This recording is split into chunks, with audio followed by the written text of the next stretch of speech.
Kadamihan ko ata ng asin. Medyo maalat ang fried chicken.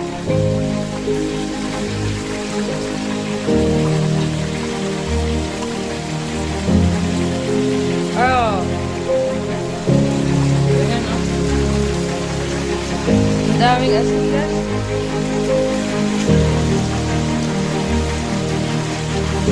Super dami ng asin na lagay ko.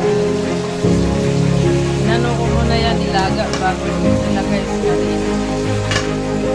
Para malunod na lang.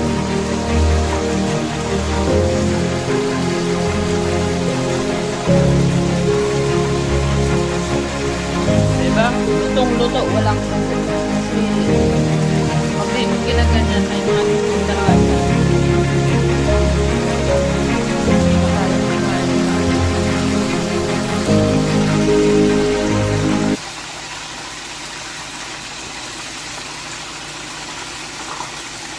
Madali lang.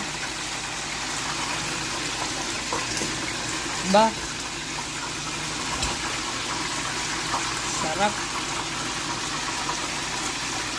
Sarap.